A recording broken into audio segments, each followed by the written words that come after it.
Permit room बार चालकांनी राज्य सरकारच्या धोरणांविरोधात तीव्र आंदोलन छेडले। सरकारच्या मोठ्या प्रमाणातील कर आणि शुल्कामुळे हा व्यवसाय संकटात सापडला असून याकडे लक्ष वेधण्याकरिता विदर्भातील सर्व बार बंद ठेवण्यात आले होते। अमरावतीमध्येही बार संचालकांनी एकत्रित येत जिल्हाधिकारी कार्यालयावर भव्य मोर्चा काढलाय। या आंदोलनाची सविस्तर माहिती आपण बघूया। अमरावतीसह संपूर्ण विदर्भात परमिट रूम बार चालकांनी सरकारच्या धोरणांविरोधात एल्गार पुकारलाय।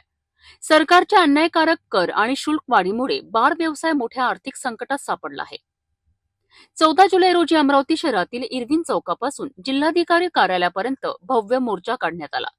यात अमरावती जिल्ह्यातील सर्व बार मालक आणि त्यांचे कर्मचारी मोठ्या संख्येने सहभागी झाले होते।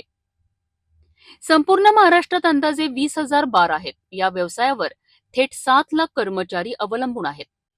याशिवाय किराणा, भाजीपाला, मटण, डेअरी उत्पादने आणि इतर वस्तू पुरवणारे सुमारे 6 लाख कुटुंबेही या व्यवसायावरच आपली उपजीविका करतात।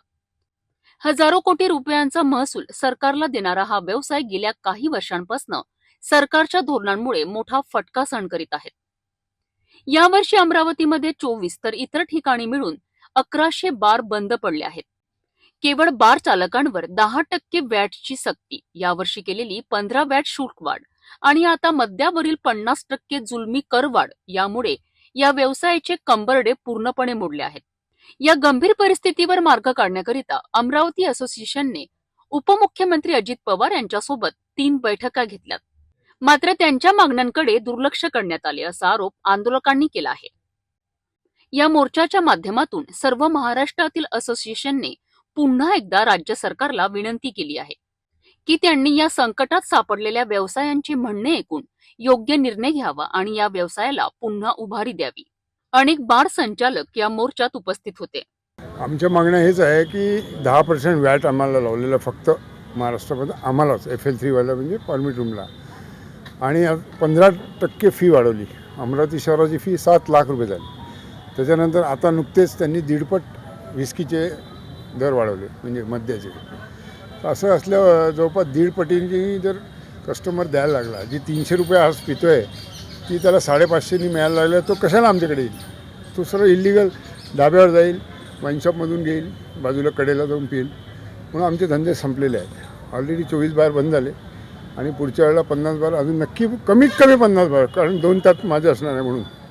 तर हा धंदा न परवडण्यासारखा झाला आहे। 12 लाख लोकांना रोजगार देतो, 30,000 कोटी रुपयाचं उत्पन्न देतो, पण आम्हाला 2 मिनटं अजितदादा भेटतही नाही, बोलतही नाही। आमच्या व्यथा तर जाणून घ्या, आणि वॅटमुळे तुम्हाला किती प्रॉफिट झाला हे सांगा तरी जनतेला, आणि किती बार बंद झाले, किती अनएम्प्लॉयमेंट झालं त्याचे आकडे द्या, मग तुम्हाला कळेल की वॅट हा किती अन्यायकारक आणि जुलमी आहे म्हणून।